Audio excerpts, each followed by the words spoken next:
हथियारों के मामले में इजरायल को दुनिया का एक बहुत ताकतवर मुल्क माना जाता है।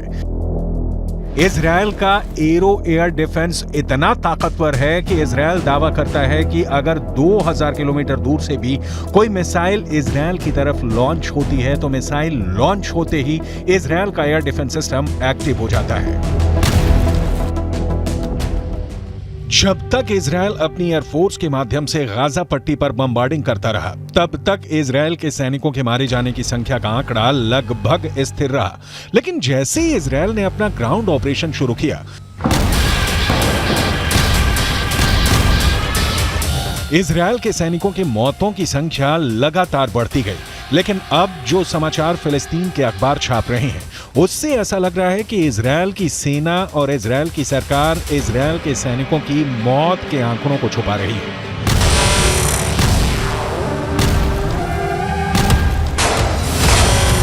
फिलिस्तीन क्रॉनिकल नाम के एक अखबार ने इजरायल के मिलिट्री सिमेट्री यानी इजरायल के सैन्य कब्रिस्तान यानी वो जगह जहां पर इजरायल के सैनिकों को दफन किया जाता है, उस जगह के डायरेक्टर डेविड वार्नर बरूच का एक इंटरव्यू छपा है। इस इंटरव्यू में इजरायल की मिलिट्री सिमेट्री के डायरेक्टर डेविड वार्नर ने कहा है कि इजरायल के अंदर हर घंटे एक इजरायली सैनिक का शव कब्रिस्तान में दफन होने के लिए आ रहा है।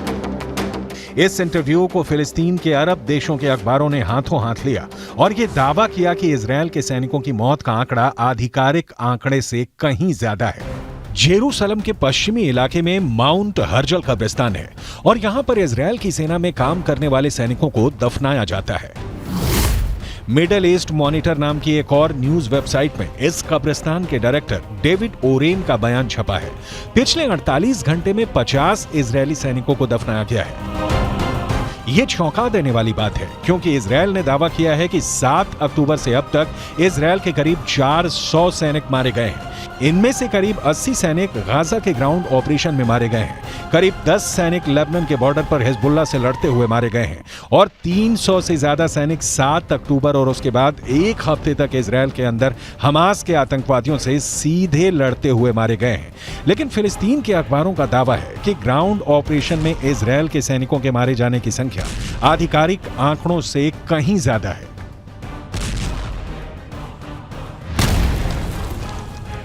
अगर इजरायल के मिलिट्री सिमेट्री यानी सैन्य कब्रिस्तान के डायरेक्टर डेविड वारेन के आंकड़ों को सही माने और इस हिसाब से अनुमान लगाएं कि हर घंटे में एक सैनिक की मौत हो रही है, तो इजरायल के ग्राउंड ऑपरेशन को लगभग 30 दिन हो चुके हैं। एक दिन में 24 घंटे होते हैं, यानी 30 दिन में 720 घंटे होते हैं।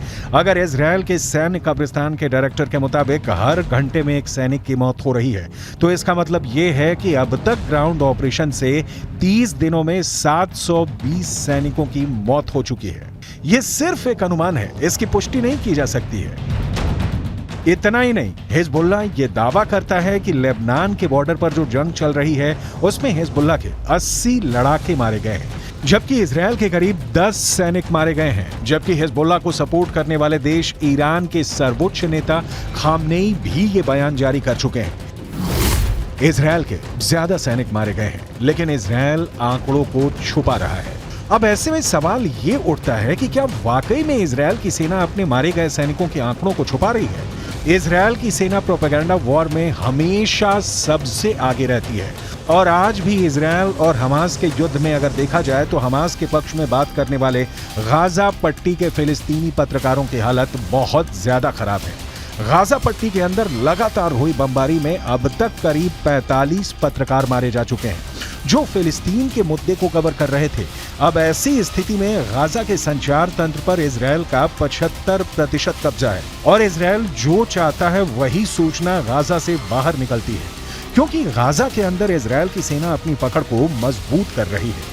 और जहां तक इजरायल के सैनिकों के मारे जाने की संख्या का सवाल है, तो यहां एक और बात जाननी जरूरी है कि इजरायल की डिफेंस फोर्स खुद को एक सुपीरियर आर्मी यानी सर्वश्रेष्ठ सेना की तरफ प्रस्तुत करती है और ऐसे में वो कभी नहीं चाहेगी कि वो अपने सैनिकों की मौत के ऐसे आंकड़े पेश करे जो दुश्मनों के मुकाबले ज्यादा हो। लेकिन यहाँ पर नोट करने वाली बात यह भी है कि इजरायल की ये सैन्य नीति है कि वो हमेशा दुश्मन के 10 गुना आदमी ज्यादा मारता है और अब तक के आंकड़ों पर गौर करें तो गाजा के अंदर 15,000 से ज्यादा लोग मारे जा चुके हैं और करीब 7,000 लोग मलबे में दफन हैं।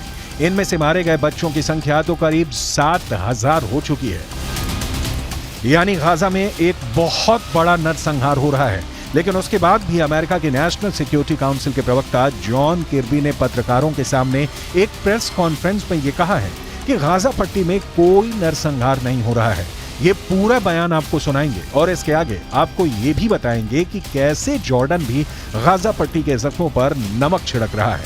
लेकिन सबसे पहले अमेरिका के उस पाखंड के बारे में बताना जरूरी है जो बिल्कुल साफ नजर आ रहा है। यूक्रेन और रूस के युद्ध में जब पुतिन की मिसाइल यूक्रेन पर कहर बनकर टूट रही थी और करीब 1,000 यूक्रेनी बच्चे हताहत हुए थे, तब अमेरिका ने यह कहना शुरू कर दिया था कि पुतिन नरसंहार कर रहे हैं। लेकिन गाजा पट्टी के अंदर हजारों मौतों के बाद भी अमेरिका इसे नरसंहार नहीं मान रहा है। यह अमेरिका के दोहरे मापदंडों का बुक टेक्स्ट एग्जाम्पल है।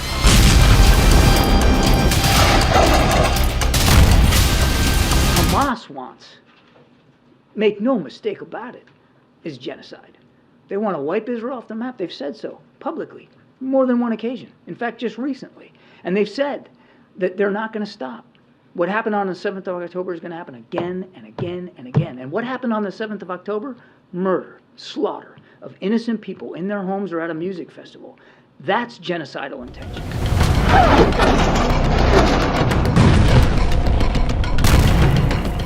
मलेशिया के प्रधानमंत्री अनवर इब्राहिम ने कहा है कि यूक्रेन की घटनाओं को नरसंहार मानना और गाजा पट्टी की मौतों को नजरअंदाज करना वैश्विक पाखंड है।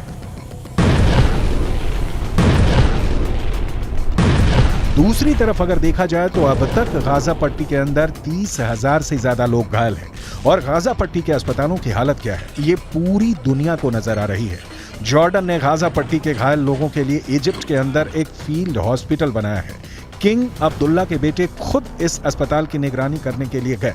लेकिन आपको जानकर हैरानी होगी कि इस फील्ड हॉस्पिटल में मात्र 40 बेड हैं, जबकि गाजा के अंदर 30,000 से ज्यादा लोग घायल हैं।